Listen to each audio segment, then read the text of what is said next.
waaqa koo fi gara waaqa keessanii. Yesus Kiristoos waaqa qabaa jechuudha. Yesus Kiristoos waaqa qaba jechuudha. Kanaafuu gara inni waaqa qaba jedhe gara waaqa koottoo jedhe gara waaqa Yesus Kiristoos sanatti deebinee isuma qofa isuma tokkicha sanaaf yoo saganneetu irra wayyaa. Kanuma islaamummaan kan inni barsiisu islaama jechuun dingata kiristaana akkasitti hin fakkaanne jechuufi jalbiyaallee kaadhe sitti hin fakkaadhu.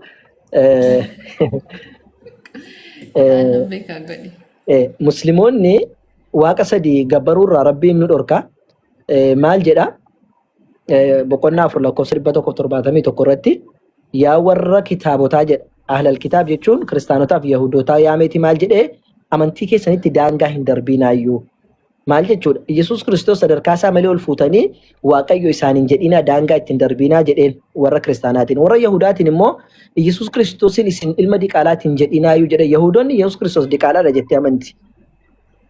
Warri kiristaanaa immoo jaalala keessa bahaniiti lakki Yesus Kiristoos waaqa keenya jedhuun. Islaamni immoo maal jedhe rabbiin lakki yaa warra kiristaanaa yaa warra yahudaa isinis warri yahudaa ilma diqaalaatiin jedhinaa sirrii miti. Anatu karaa fedheen isa uume. Isinis warri kiristaanaa sadarkaa isaa ol fuutanii isa macaafarra hin jirre waaqa isaaniin jedhinaayyuu jedhe. Maaliif jennaani Yesus Kiristoos ani nama jechuun barsiisa Yohaannis boqonnaa 8 lakkoofsa 40 irratti maal jedhe ana isa dhugicha waaqayyo biraa isinii fidee dhufe nama akkasiin ajjeesuu barbaadu jedhe Yesus Kiristoos. Dhugaa eenyu biraa isinii fide jedhe waaqa biraan isinii fidee jedhe dhugaa. Kanaafuu ana dhugaa akkasii nama biraa waaqa biraa nama fidiin isinii fidee dhufe. Kanaafuu nama jechuu Yesus Kiristoos nama fidee dhufe. So erga nama ta'eeti rabbi maal jedhane Masiih yookiin Ciisaa kan jedhamu kun Yesus Kiristoos inni ergamaa rabbiitiin nuun jedha. Inni jecha ta'e jedhuun rabbiin ruuxii uumee qabu keessaati isaaf kennee abbaadhaan maleetti isa argamsiisee jedha. Walaa taqulu thalatha sadiilleen jedhiinaa. Sadiilleen jedhiinaayyuu jedha. Maal malee waaqayyo dhugaan gabbaramu tokkicha qofadhaa jedha. Kanaaf waaqayyo dhugaan gabbaramu tokkoon kun maali jennaan waaqa nyaanne waaqa dhugne waaqa hin dadhabne jechuudha. Rabbiin Qur'aana isaa keessatti boqonnaa 112 lakkoofsa 1 irratti maal jedhi yaa Muhammad Allah jechuun tokkicha qofa kan lammaffaa hin qabne.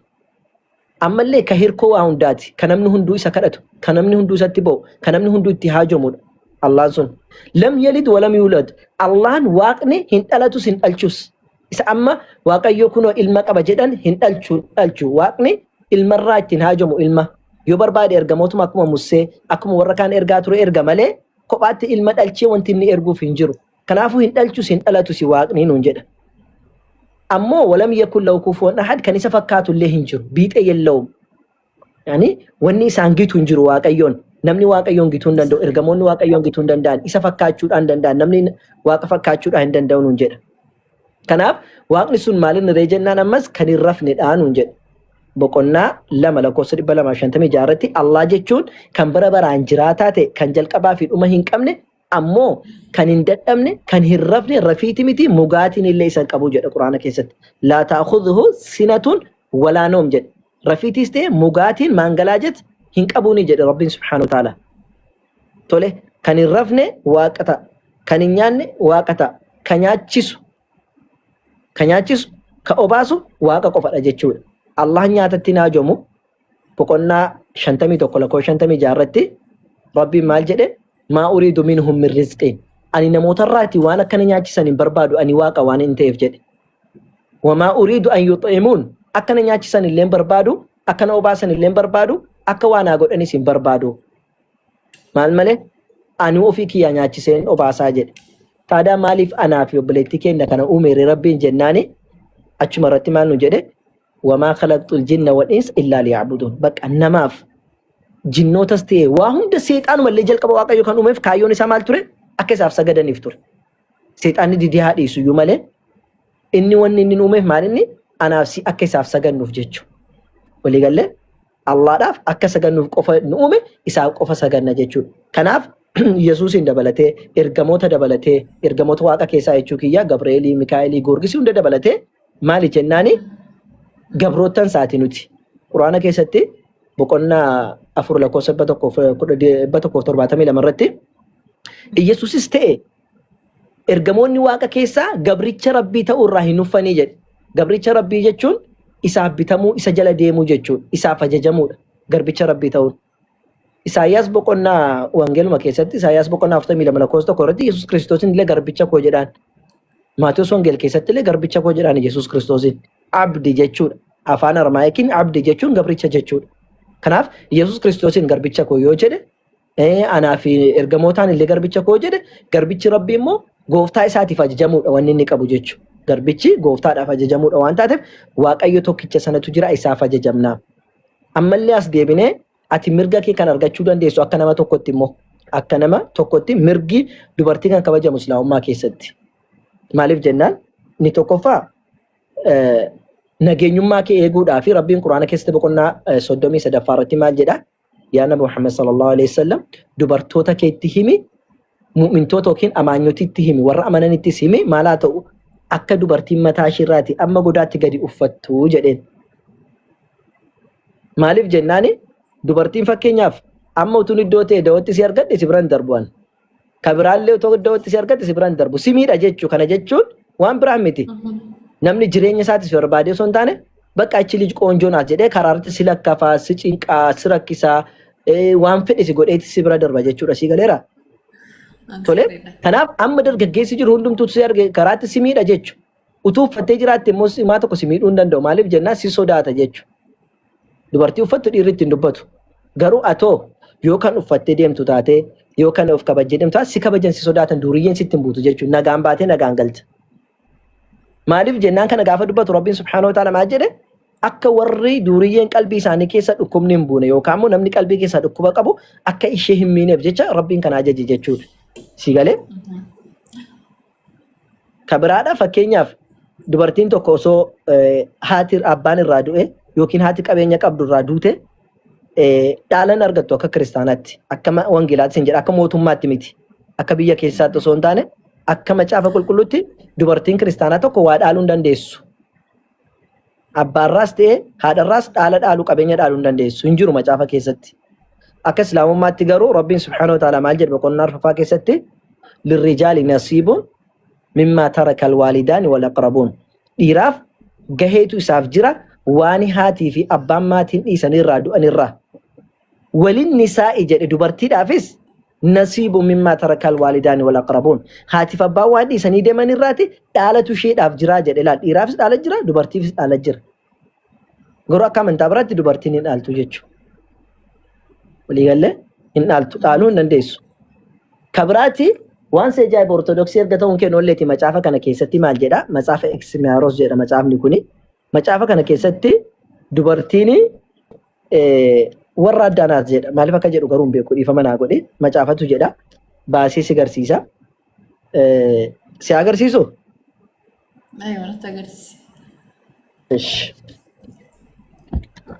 Kana qofayyuu miti dubartiin gimmaasha dhiiraatii jedha gimmaasha dhiiraatii dubartiinii jedha.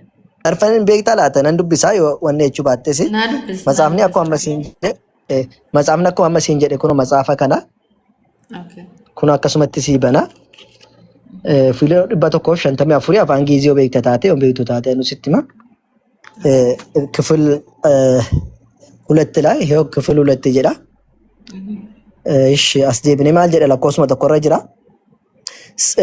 Asirraa siifaa dubbisu gaararraan jalqabne akkan jennes ይህስ ይሁንና ስለምን ስላሴ ሔዋንን ከአዳም ከጎኑ ፈጠሯት ከፍ ብሎ በራሷ ዝቅ ብሎ በእግር ያልፈጠሯት ብሎ ማለፍ ሔዋኒኒ ሉከራቲን ኡምኔኒ yookiin immoo mataa isaarra maaliif hin dhumne jedhanii yoo si gaafatan maaliif cinaacharraati uume jedhanii yoo si gaafatanii karaasu ziqqi buloo ba'igir yaalfaxxuraat mataarraa gadi siqanii wanni jarri lukarraa hin dhumnee fi si galee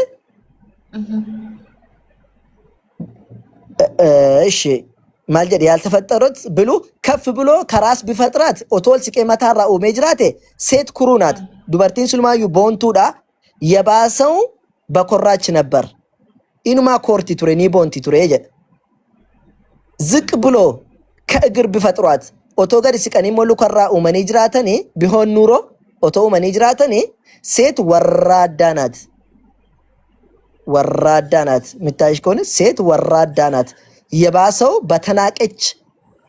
የተናቀች ዱበርቲን ሰልጶዳ ኢኑማዩ ኢቱማ ሰልጳቲ ቱሬ ሞቱ ሉከራ ኡመ ጅራቴ ሲገለ otoo uume jiraate duruu warra addaa salphoodha ittumaayyuu maal taati hin salphatti ture dubartiin immoo dhiira wanni inni akkatti uumeef akka inni reebee ishee jiraachisuufi jedha silaasaa ይሽቆይሱንም ሴት ወንድ ቀጥቅጧት እንዲያሳድራት ነው የሱ ግማሽ ያደረገው እግዚአብሔር ሲገርሲሳ እሺ ይታይሻል ይሄ መጽሐፍ ቅዱስ ውስጥ ነው ያለው ይሄው የኦርቶዶክስ መጽሐፍ ነው ይሄ መጽሐፍ ኤክስሚያሮስ ዘቁጥስ ለመጀመሪያ ጊዜ ነው የምሰማው ያኔ የሮ አመን ነጋጅራ ቢክታ ወንተከና እንዴ ራኮን እንጅሩ ኢንሻአላህ ዶዶ ከነ ነመጥኒ ማኒ ዋንቴፍ ራኮን እንጅሩ ስነገርሲሳ maal jedha asitti kuna fuula 152 lamarra jira lakkoofsa 13 irratti maal jedha seetin misfaxarwaat dubartii yeroo uumanii yaa'u sillaaseen jechuudha ba'ariyaa amsaal fakkeenyaan godhanii ba'akal birhaan qaamaan ifa godhanii addaamin asmasiloo faxarwaat addaamin fakkeessanii uumanii ba'asraaw hiddi ishii immoo ወይ ደግሞ ደምስር ማለት ነው በአስራው ጀቹን ደምስር ጀቹ ደኩኖ ሂክኒሳ እና በኃይል ግን አሳንሶ ፈጠረዋት በኃይል ግን ሁምናንገሩ ቀነሰኒ ደደባ ጎደኒ ሸኡመኒ ቀንሶ ፈጠሯት ይህንስ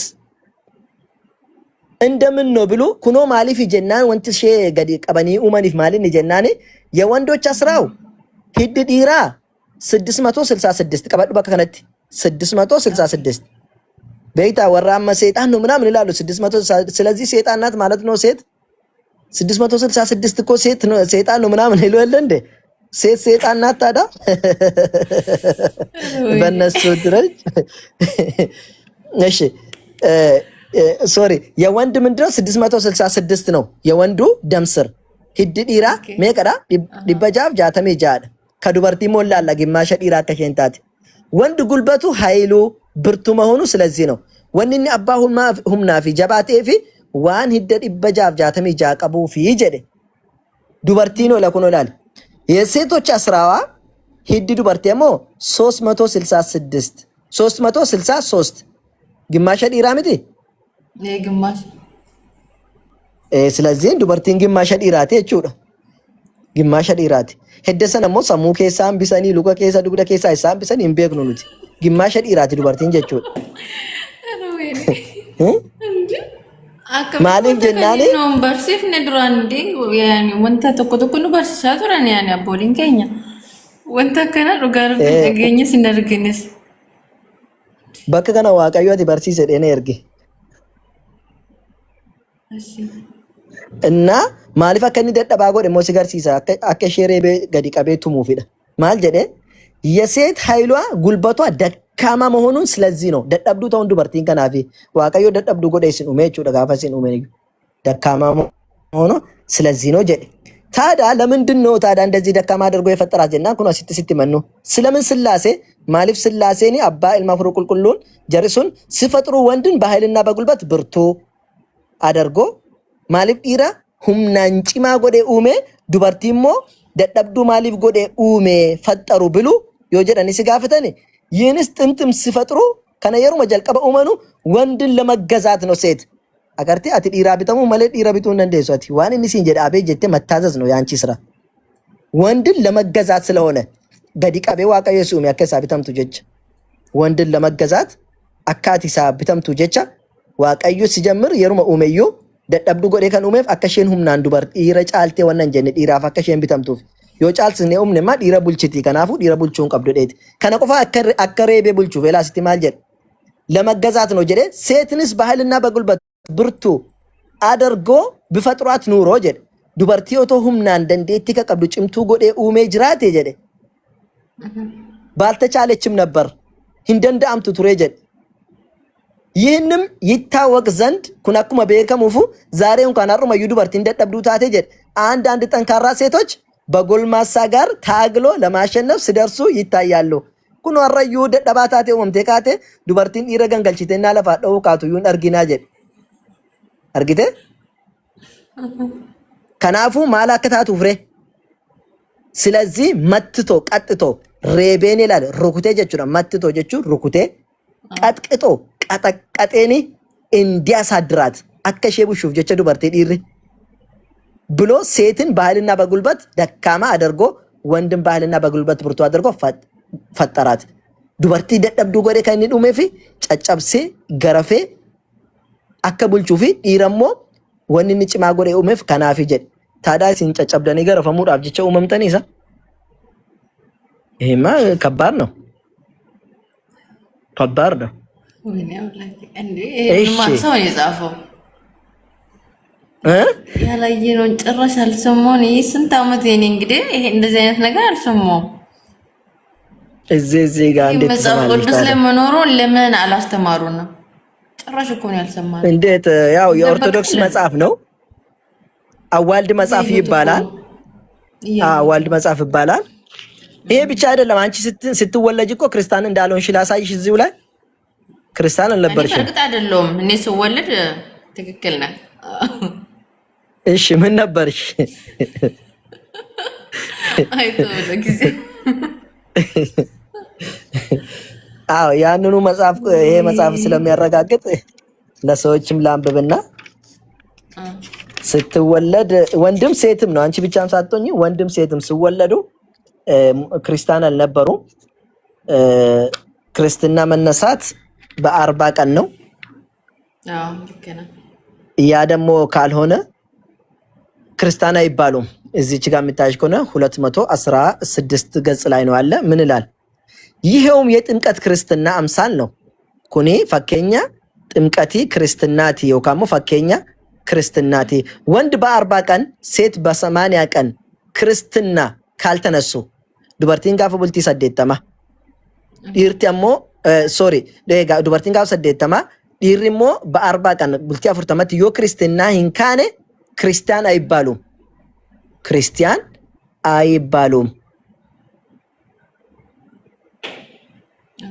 ታውቃለሽ ሴት እኮ 40 ቀን ወይ 80 ቀን ካለፋት ማለት ነው እዛ ውስጥ አትቀበርም እኮ አዋለምቶች ከሰቴ መና ቤተክርስቲያን ከሰ ጆሌን ጥቆ አዋለምቱ ዮ ክርስትና ዳንካኔ ይናዋለምቱ አለታዋለምቲ ከግቢ ውጭ ነው የሚቀበሩት። ኦርቶዶክስ ቤተክርስቲያን እኮ ግቢ ውስጥ አትቀብርም እኮ ሕፃን ልጅ ከሞተ ገና 40 ቀን ሳይሞላ ወይ ደግሞ 80 ቀን ካልሞላት አይቀብሯትም፣ ውጭ ነው የምትቀበረው። ስለዚህ ምን ይላል? እናት አባታቸው ለካህናት ሳያሳውቁ ያልጠመቁት ወን ጀሪን ጩምኔፊ ሃቲፍ አባ ኢሳኒ ዮካሃኒ ሰነቶ ኪሉ በሰነቶ ሶም ቤክሲ የሮንሳ ደርቤ እንደሆነ ከምእመናን ተለይቶ አደባህኒቱ ምእመንቶ ተራው ወራ አማኒ ራማኒ አደባህኒ 3 ዓመት ይጾሙ ጀደ ኪታት ኢሳኒ አማማ ጾመን ጀዳ አዎ ትጾማ ይጾማሉ። ከምእመናን ተለይቶ እሱንም ብቻ ተቀምጦ 3 ዓመት ይጾማሉ።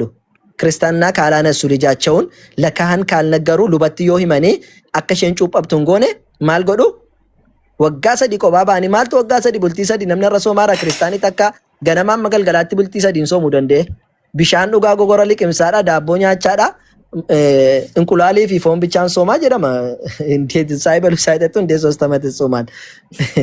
እሺ ለካህናቱ ከተነገረ ግን ሃቲፍ አባን ካህኒት መኒ ወክሉ በት መኒ ካኔ እናት አባት ነግሯቸው አናነሳም ብሎ ያሳለፉት እንደሆነ የካህኑ ችግር ከሆነ ደግሞ እሱም 3 ዓመት ይጾም ጀደ ካህኑ 3 ዓመት ይጾም ጀደ ወሊላለ። አሁን ወደ መዳኛ እንመጣለን። አሁን ወደ መዳኛ እንትኖች እናውራ። እዚህ ላይ ብዙ ነገራቶች ላሳይሽ ይችላል። ለምሳሌ ውሃ ሴትና ወንድ አለው ይላል ይሄ መጽሐፍ። ሴት ውሃ አለች፣ ወንድ ውሃ አለች ይላል። እንዴት ምን አውቃለሁ? ላሳይሽ እንደው እንትን ምንድነሽ ለዛ መሰለኝ ለካ ዝናብ ከላይ ሲመጣ እኮ ዝናብ ላይ የሚኖረው ወንድ ነው፣ መሬት ስር የሚኖረው ደግሞ ሴት ነው። ከዛ ከላይ ወንዱ ወደ ታች ወርና ከሴቱ ጋር እንዴት አይላቅም ግንኙነት አድርጎ ይሆን ፈርቲላይዜሽን አድርጎ ይሆን ከዛ ይወልዳሉ። ለፈኬሳ ዋ ቢቅልቹ ጀቹራ ሲላሚና መርጊ ወንቱ እንዱኑፍ ቢቅላቱ ረሲ ገለ ዲር እንዲደ እን ዲደ ሰሚዳ ቡድ እናኒ ሰማይ ከሰ ጅሩ ዲሪች ሸንዱ በራከስመት ተይስ ሴት ያለ ወንድ ትወልዳለች።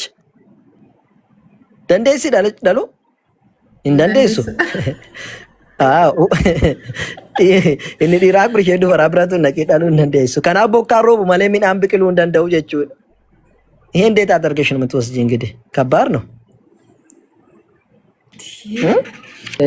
fakkeenyaaf islaamummaa keessatti ወይ dubartiin akkasii nama ajjeesu ወይ እንደዚህ ነው እንደዚህ የፈለግሽውን ነገር ጠይቂና ሲፋ ደብስነ ዋን ወርባድ ማለት ሲጋፈች ደንደው ወንዶቹ ግራና ወንከው ዋን ወርባድ islaamummaa keessatti waan gaafisitti ta'u waan gaafachuu barbaadu hunda gaafadhu.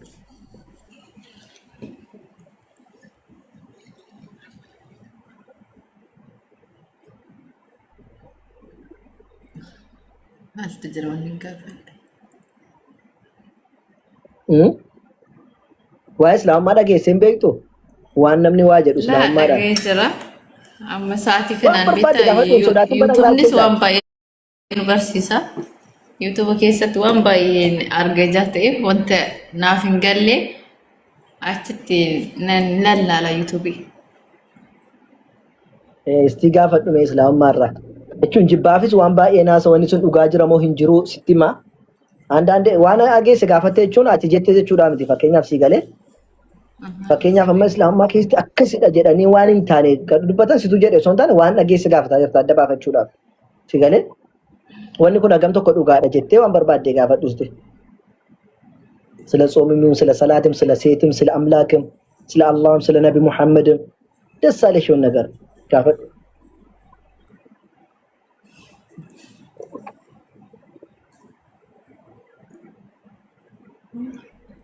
Naannoof negaafiin dhugaa. Naannoof negaafiin. Ishi siifin dhufne rakkoon hin jiru. Ayyee tole ani si gaafadha tole. Akka barsiistu osoo hin taane የራስሽን ሀሳብ ነው የምጠይቅሽ yaada mataa kee. Tole fakkeenyaaf akkuma ammas agarsiise dubartiin gaafa dhalattu yookiin harakati isaaniitu nama nisabbaati ወይም nama waaqa beeku miti. ግን isaan akkasii miti.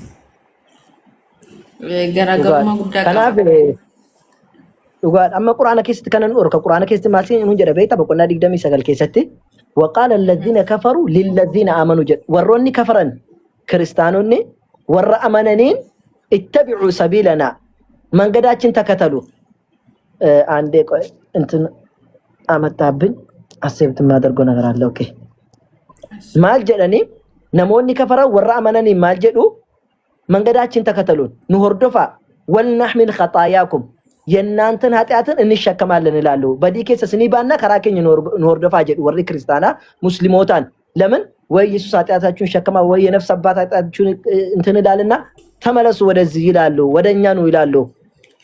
ሲገለ ወማሁም ቢሐሚሊን ምን ኸጣያሁም ኢላ አላህ ሱብሓነሁ ወተዓላ ውሸታቸውን ነው እንጂ ምንም ኃጢያታችሁን አይሸከሙም። እንዴት አድርጎ የሚሸከመው ለራሱ ኃጢያተኛ ሆነ ሰው እንዴት አድርጎ ኃጢያትን ይሸከማል? ገብቶሻል?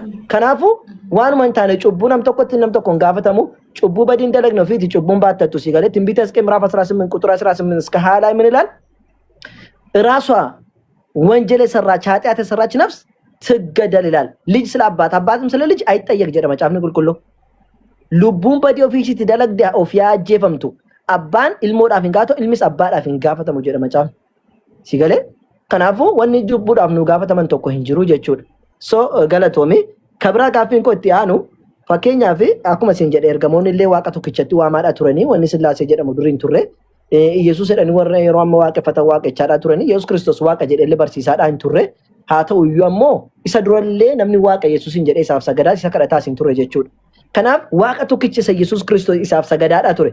Fakkeenyaaf Yesuus Kiristoos Maarqos Wongeel keessatti maal jedhe yaa abbaa keenya isa waaqa keessa jirtu jedhaati kadhadhaa jedhe waaqa tokkicha san na kadhadhaan jedhe isa kadhadhaa jedhe Yesuus isuma iyyuu ofiisaatti kadhataa ture Eloohi Eloohi lamaa sabaqtanii ilaahi ilaahi jechuun afaan Arabiffaan beekta Eloohi jechuun ilaahi jechuudha Allah kiyya maana dhiista jedheeti macaafa qulqulluu keessatti kadhataadhaa ture jechuudha gadi bee addaan gadi jedheeti sagadaafii ture jedha macaafni sa'a sagaleeroo taatu sa'a meeqeroo taatu kan bee sagadaafii ture jedha Quraana keessattis kanuma dubbata boqonnaa 19 lakkoofsa 33 irratti maal jedha آتاني الكتاب وجعلني نبيا كتابنا كنه نبي سنتاسي سي اتيانسي مالجد وأوصاني بالصلاة والزكاة ما دمت حيا أما اللبور أنجروت أما أكني ساسجدوا في أكن هي سجرجار الله ناجي راجل سيقالي أكني ساسجدوا أكن مو مال قدو أكن هي سجرجار ناجي راجل so يسوع كريستوس سجدا في تور إرجموني كان سجدا في تورن سيقالي واقعي تو كتشافو سجدوا إسا فرأتشو إسا جلا ديمو وانت سيدور كمال تجر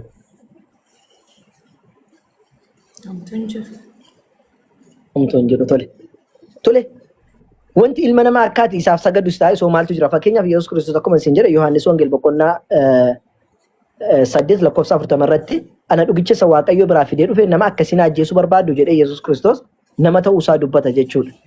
Sigalee akka Waaqayyoon taane Wangeela keessatti gaafa dubbatu maal jedhaa Yesuus Kiristoos Maatiyus boqonnaa 7 lakkoofsa 21 amma 3 irratti maal jedha fedha abbaa kiyya isa Waaqa keessa jiru karaawwatu malee yaa gooftaa kannaan jedhu mootummaa Waaqayyootti galamiti jedhe ilaali. Yooma kan mootummaa Waaqayyootti galtu ati gaafa fedha Waaqayyoo isa Waaqa keessaa dalagdu qofa. Yesuus yaa Waaqayyo jechuun ki achi sin galchu. Sigalee maal jedhu warri har'a yaa gooftaa naan jedhanii guyyaadhumaa sana dhufanii yaa gooftaa maqaa keetiin raajii garaa garaan dalagne yaa gooftaa maqaa keetiin hafuura hamaa hin baafne naan jedhu ani immoo isin hin beeku yaa warra badii dalagu narraa fagaadhaan isaaniin jedhaa jedha Yesuus Kiristoos. Nan isin hin beeku yaa warra badii dalagu narraa fagaadhaa. Kunoo har'a maal isin jedhan kunoo maqaa Yesuus Kiristoos raajii garaa galaatu har'a ta'e itti amani namaan jedhani mi? Borsin beeku jedha Yesuus Kiristoos jara kanaan.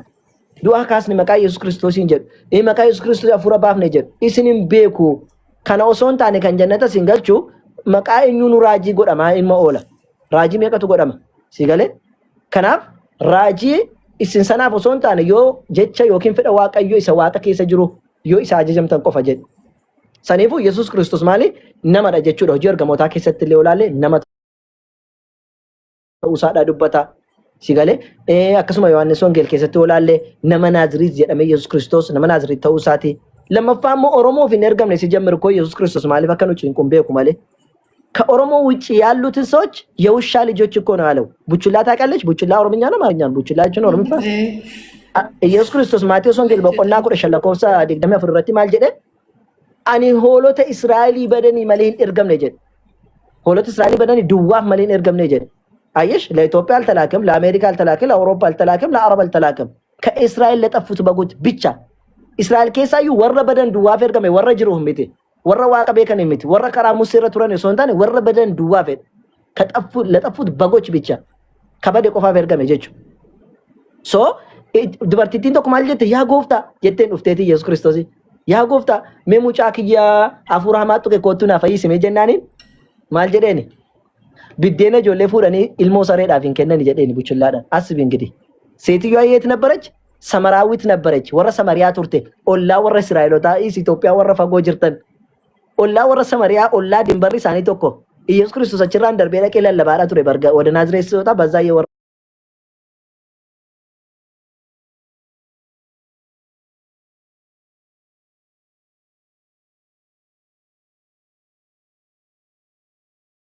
ተጅራ እንትን ይሁዳ ከሰተ እርጋ ይሁዳ ከሰተ waaqayyoon fayyisa abbaa tokkicha ta'uu isaa dubbatee jira Yesuus Kiristoos. Garuu inni kan fayyisu maaliin reejennaan hin fayyisa kan jedhame Yesuus Kiristoos ifaadiin tokko isa jira. Hin fayyisa kan jedhame inni raajii hojjetaadhaa ture jechuudha. Raajii hojjechuusaa nutu ni amanna san sitti amma deebi'eeti. 31 irratti 30 kaasnee dubbisuu dandeenya. Waaqayyo abboota keenya Yesuusiin Waaqayyo abboota keenya kan biraatu jira jechuudha. Kan maali Yesuusin isa isin mukatti fanniftan ajjeeftan du'aa kaaseera jedha. Kan du'aa kaaseenyu Waaqayyo keenya jechuudha. Sigalee inni maal godhe Waaqayyo geeddarannaa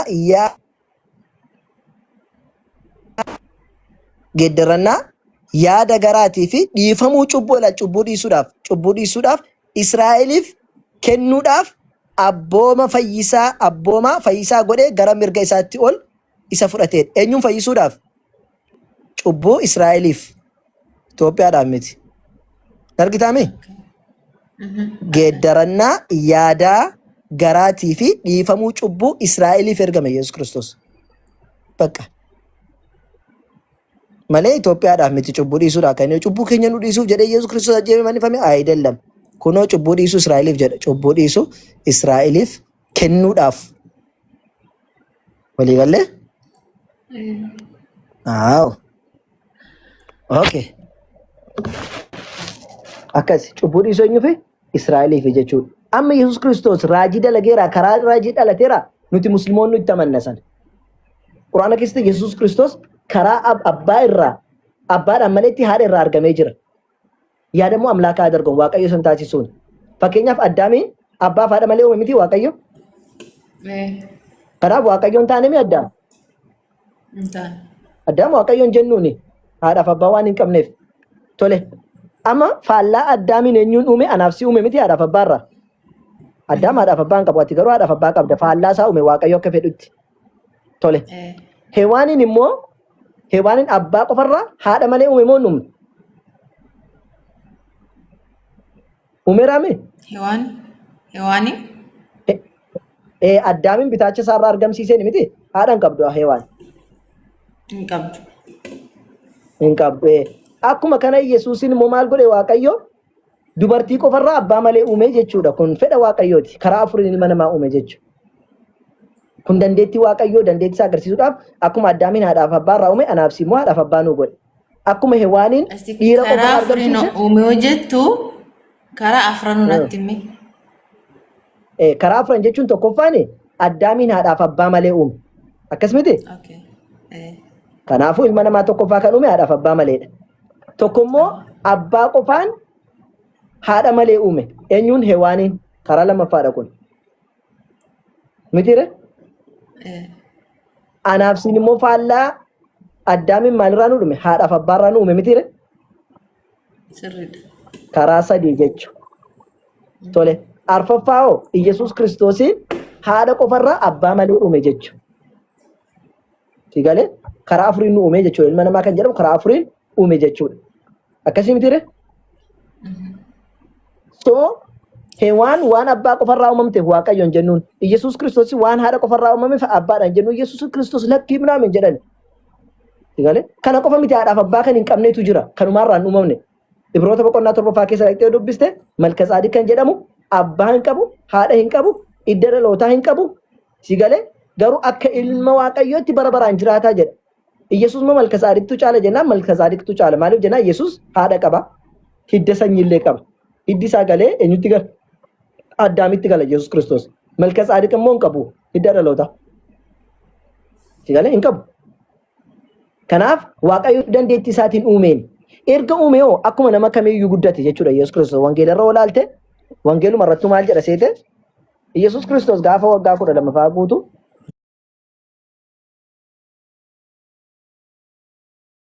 beekumsaaf ogummaa dabalataafaa dhufe jedha.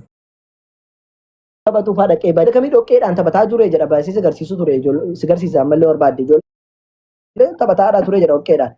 Sigalee ishee erga guddate immoo akkuma nakamii nyaataa dhugaa dadhabaa rafaa ture kana wangeela keessa jira Iyyasuus Kiristoos nyaataadhaa ture dhugaa ture hin dadhabaadhaa ture. Deemee sana booddee erga waggaa 30 geetii ergamummaan isaaf kenname. Nabiyyii godhamee ergame gara Israa'elitti. Sana keessatti garuu maaltu ta'e raajii garaagaraa dalagee ture Iyyasuus Kiristoos akka quraanaatti sitti hima jalqaba. Quraana keessatti gaafuma jalqaba dhufu namoonni raajii isaa ilaalanii akka jirri waaqa hin jenneef maal jedhe? Warasuulan ilaa banii Israa'el jedheen boqonnaa 3 lakkoofsa 49 irratti ani ergamaa warra Israa'elitti ergamee dhufe qofa jedheen quraana keessatti. Anni qad jiitukum garuu ergamaa ta'ullee ani isinii fidee dhufeeraa jedhe maal? Bi'aayatiin min rabbikum mallattoo nabiyyummaa koo ergamaa ta'uu koo naan ragaagatu rabbi biraa fidee dhufee jedhe. Maal inni jennaan anni akhluqu lakum min axxiini ka hay'ati xayri jedhe. Ani dhoqqee irraati boca dhoqqee boceetaniin akkasitti fakkii shimbirroo isiniif uumaa jedhe. Ilaal fakkiin isinii uuma jedhe. Fakkii shimbirroon godhe. Fakkeenyaa mana barumsaatti horii godhi makiinaa hojjedhu minaamin dhoqqeedhaan hojjedhu siin jedhanii beekanii ogummaa minaamin hin jedhanii barannu san. Akkuma sana Yesuus Kiristoos illee akkuma sana dhoqqee irraa isinii uumaa jedhe bishaanii wanti bocee xaxafaxafe fakkii shimbirroo isinii godhaa jedhe. Garuu wanni guddaan eessa jira jennaan amma bakka sitti mokonatti jira. Erga uume booddee fa'anfuku fiihii jedhe itti afuufeetaniin jedhe shimbirroo sanatti boca sanatti itti afuufee fayyakuunu xayiran shimbirroo isa dhugaa taati bi'iznillah maqaa rabbiitiin fedha rabbiitiin jedhe ilaal fedha kootiin dandeettii kootiin osoo hin taane fedha rabbiitiin jedhe ilaal raajii fidee dhufe miti raajummaa isaa agarsiisuudhaaf dhoqqeen xaxxafee uume itti nafuufa gaafa nuufuu fedha rabbiitiin shimbirootaati jedhe kana qofaayyuu miti ani du'aallee fedha rabbiitiin nan kaasaa jedhe ilaal du'aa fedha rabbiitiin nan kaasaa jedhe du'aa kaasuusaa fedha rabbiitiin hin amanna nuti musliimoonni an kidim jaamaa fayyisuusaa hin amanna fedha rabbiitiin lamxaamochi warra qaamni isaanii buburree fedha rabbiitiin fayyisee dhadhee quraana keessatti dubbate kanaaf rabbiin boqonnaa shanaffaa keessatti maal jedha yaa Yesuus Kiristoos tola ani sirratti oolee akkaati namoota fayyistu si taasise garuu fedha waaqayyootiin jedha achittis ይሄን ሁሉ የሰራ ታምር በምንድን ነው ጀና በእግዚአብሔር ፍቃድ ነው ጀደ ዱባቴ ፈዳ ዋቀዮትን ጎደ ፈዳ ቆትን እንጀ ቶኮ ጀ ለመፋ ዱአ ጋፋ ካሱ ኢየሱስ ክርስቶስ ኦፊሳቲ ዱአን ካፍኔ ማል ጎደ ማለ ዋቀዮ ከረቴ ካስ ፈከኛ ዮሐንስ ወንጌል በቆና ኩራ ተኮ ለኮሳ ፍርተሚ ተወካማ ፍርተሚ ለማት ይውላል ተማ ጀደ ጋፋ አላዛር ዱኤ የሮባ አላዛር ዱኤ ዱአ ካሴ ነበር ኢየሱስ ክርስቶስ ኢኒሰ ዱአ ካሴ ሲናፈይሱ ጀና አሜን ይልል ጀጠን ኢየሱስ ክርስቶስ ሲንፈይፍ ነገሩ maal malee gadi qabnee ilaallataanaan fedha waaqayyootiin kaase Iyesuus Kiristoosiin fidanii dhufaniiti bakka dhagaan itti awwaalame gahan maal jedhe achuma dhaabbatee harka isaa ol fuudheetu yaa abbaa kiyyaa yeroo hunda akkana dhageessu nan beeka waan na dhageessiseefis galatoome wanni kana siin jedhuuf garuu warri as na duuba jiran akka ati ni ergiti haa beekaniifi jedhe Iyesuus Kiristoos jedhan wanti harka koo si fuudhee ol godhee si kadhataa jiruuf waan ati naa gootu du'a akkan kaasu wanti ati naa eeyyamteef warras jiran situ kaase humna keetiin akkanaan hin jenne akka ati ni ergiti haa beekaniif si kadhataa jira jedha fuuldurate ilaal Yesuus Kiristoos waaqa akka isaan jedhan hin barbaadu ture Yesuus Kiristoos maal malee akka waaqayyo erga akka beekaniif ol fuudhee jira fuuldurate kadhataa ture waaqayyo isaa yaa abbaa waan na dhageesseef galatoomi yeroo hundallee na dhageessaa dhe har'a bichaa sun taane hulleemti samaanyaalle jedheen kadhannaa koo na dhageessaa jedheen kanaafuu waaqayyo kadhannaa Yesuus Kiristoosin dhagaa fi ture san booddee maal jedhe dhagaa kanarraa kaasaa jedheeti Alaazaariin ka'e jedheen jechuudha kadhate gale kanaafidha Yesuus Kiristoos maal jedhe Yohaannis Wongeel boqonnaa 5 irratti ani humna kooti waa tokko gochuu hin danda'u jedhe bar እኔ ከራሴ አንዳች ነገር ላደርገኝ አይቻለኝም እንደሰማ ፈርዳለሁ ፍርዴም ቅነዋል ምንም ማድረግ አልችልም ታዲያ waa tokko gochuu hin danda'u ergateeti ያደርጋል አምላክ ነው ጀነ ወና ጨበጨብኑ ማለት ጅራ እንደንደው ነው እንጀና እንደንደሱ jechuun ሲጋለ እንደንደሱ እንደንደው ጀደ ጀና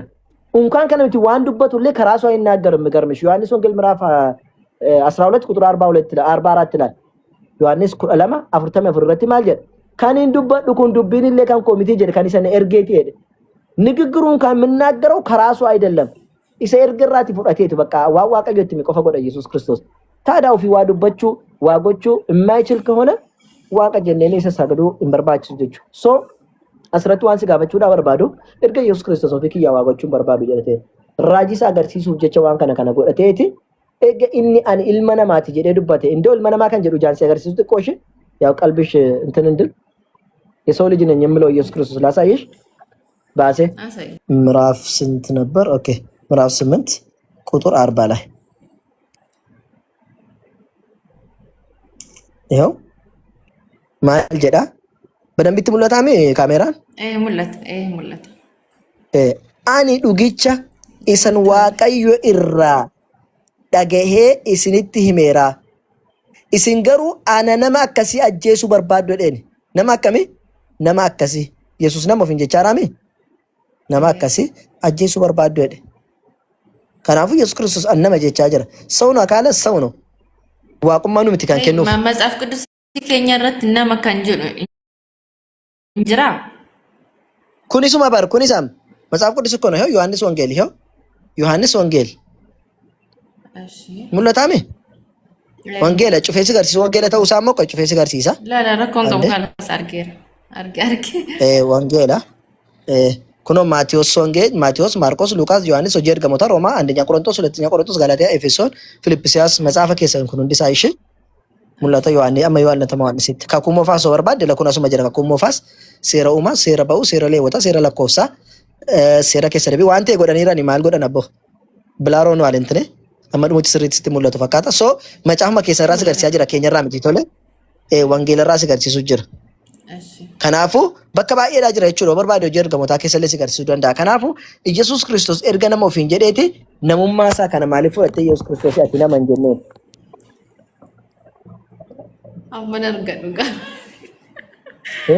amman arganis nu matsaf kudusi keenya keessa nama kan jedhu nun barsiifne wanta akkanaallees ኦኬ ድንገት አንዳንዴ መጥቶ ምን ልሉሽ ይችላሉ ከዚህ ስትወጪ አሁን ብዙ ይወርዱብሻል ጋባ ሲባቴት ሜሴጅ ዲባርገታ መከሳን ዲባን ሲንጀ ዲባም ትኩማታ ማርገታ ወይኔ የኔ ቆንጆ እናት ኢየሱስ ክርስቶስ ስርካ ምልክሱ ቤ አዶ ኮ ምናምን ጀዶ አማ ስፔንዲስ ሊቭ ቪዚብል ዲስትሪክት እጆ ዲስትሪክት ነቲ ጎቹ ፊ ማለከተ ኤምቤኮ ነራ ካሳ ወነራ ከሳን ጋና ዮኪን ጊፍቲ ማሳሪ ሳዲ ጊፍቲ ዳንስ የሰራ ካሳ ወን ጊፍቲ ዳን ነራ ካሳ ኤምቤኮ ሪስትሪክት ነታ ገርሲሳ ጅራ ናደቡፍ ነፈካታ እንገደለና አደበ ቡልቲ ሳዲ ዴቤ ሶ አምስት ዶን ጎርሱ ፊደለኪ ኢየሱስ ክርስቶስ ነመ ጉቱ ደስ ዋቀ ጉቱ ደስ እንጀዶ ለራከርቴ ዋቀ ጉቱ ደስ ነመ ጉቱ ደስ ዋቀ ጉቱ ብሎ ነመ ጉቱ አይባልም ሞባይል ጉቱ ለጀቻ አይ እኮ ነመ ጉቱዳ ሞባይልን ኩን ነመ ጉቱስ ሶፍቲ ጉቱ ተው ደንዳ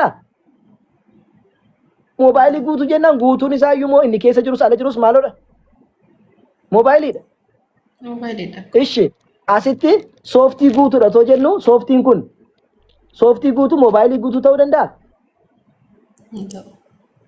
ታዳ ሞባይል ጉቱ ሶፍቲ ጉቱ ቢባለን ማንም አይሰማሽም በቃ ሞባይል ራሱ ቻለ ነው ሶፍት ራሱ ነው ቻለ ነው ጀሪ ማለት እንጀና ዋቀ ጉቱም ነመ ጉቱ ዳስ እንጀዱ ዱፈኒ ገና ከሳል ኤራ ከስሚቲ ኢየሱስ ጃለ ከሲብ ጀዴዱ ኤፋስ እንጀራ ጉቱን እንጀሩ አዎ አመሽ የገና ሲቲማ ዋንቶ ኮ ጀርሲ እንጀዳን ማሎ ኢየሱስ ክርስቶስ ሲብ ጀዴ ሬበሜ ሲብ ጀዴ ፈዲፈሜ ሲብ ጀዴ ገደዶሜ ቃርጌ አተረሰ ዲስቴ ደሙ ቢስ እንጀዳን በነገራችን ላይ ኢየሱስ ክርስቶስ በነገራችን ላይ ከነኔ በርፊ እንትን ጀዴ ቃታ ከሰቱ ወንት ግራና አጋበኢቱ ስርት ናፍገሉ ድዴ አመንታ ከኛ ከሰቲ ኢየሱስ ክርስቶስ ዱኤ ቀንስ ደፋት ከንጀደሙሰን በጣም እንትን ናፍንገለ ነመና አብራራ ስርት ነትሙ ዳቤ እንግዲህ በረናውን ሁንዱማ ግን ይወጋፈቴ ሸፋፈናይቱ ማደርቡ ቤታ ኦኬ ከናፎዩ እሰከነ ዩቲዩብ ረገሌ የሆነድ ጋደም ባሲ እርገሳኔ ስርትና ፍጋሌ ጀቾዳ ኦኬ አኒስ ዶጋ ለጥቆሽ ዱቁዳን በርባዳ ኢትቦ ፈከኛፍ አማ አስበረቴ ኢየሱስ ክርስቶስ ዱኤ ካላስና ነው ዋቀከኝ ጀነታ መናምቲ ያመንታ ከኛቲ ኢየሱስ ክርስቶስ ዋቀከኝ ጀነታ መና ያኒ ግልጽ ነው ከማዳ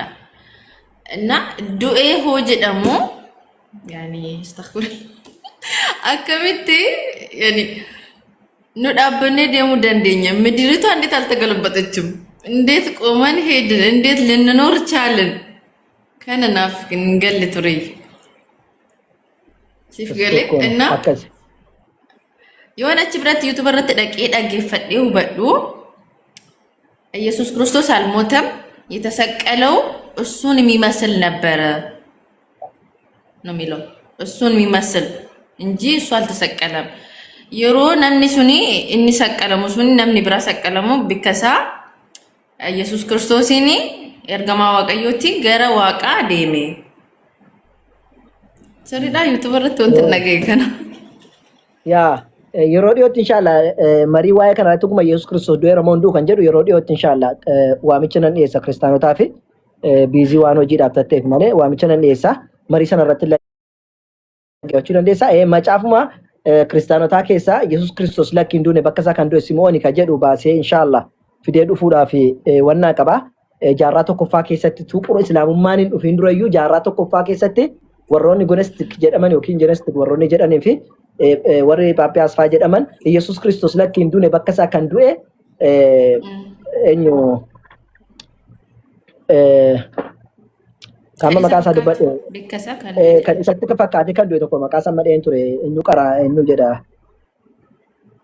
አቦዶቅና ነው ምችነር ካበር ሲሚዮን yes ሲሚዮን ቱዱ በከሳ ከጀዱ ኢንሻአላ መሪረት ለጌሳ ኔጅራል ለጀቹዳ ሲሚዮን ወረቀ ቀሬና ሰነ ቱዱ ኤጀዳ ከባቴ ፊዴ መጀቹዳ ኢንሻአላ የሮዲዮ ከቲዮ መሪ ዱበን መሪረትን አርጊተ ሰነለ ሶ ገሩ ወኒ ጉዳ ነረሲን ጀቹዳ በርባዱ ሱማልኒ ኢየሱስ ክርስቶስ ነው ጀዳ ዱኤ ሲን ጀዳ ማሪፍ ሲን ጀዳ ዱኤ እና ባዲ ቀብዳ ሲን ጀዳ ምን ሰራ ማሊኖ ጀደና አዳምቱ ዳቄቱ ጀነተ ከሳቲ ከነኛቲን ጀናኛቴ ታዳ ምን አገባኝ ታዳኔ አይዋ አትብላ ተባለ እሱ ምን አገባኝ እሱ በበላበት እኔ ለምን እጠየቃለሁ?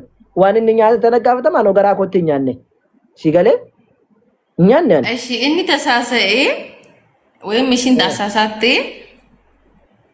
ኖ ማለት እኮ ማልጎኔ ነው ውጅንጅራኔ ኛዱን ጀነን ከራት ተገርሲስኔ በቀሳን ጌስኔን ጨብስኔ ትንከኒኔ ባላየ ነው ባልሰማ ነው እንዴት ነው የምንጠየቀው? እኛ እኮ ጀነት ውስጥ ተፈጥረን ነበር። ጀነት ውስጥ ተፈጥረን የተባረርነው እኮ በሱ ምክንያት ነው ጀረን። በነገራችን ላይ ጀነት ውስጥ አልተፈጠርንም። በክርስትና እምነት ጀነት ውስጥ አይደለም አዳም የተፈጠረ።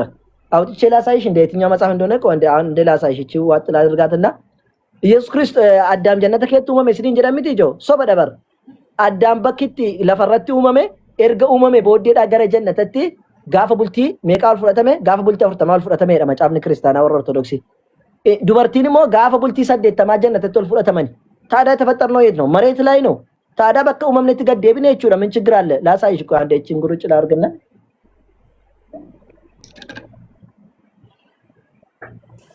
ሜዱ በጣም መስቲ መጻፈ ሰከም ከሳ ከተም ቤጉ ስለዩታይ ዱብሱ ቱሬ ነምባ ከመጻፈነት ባየቴ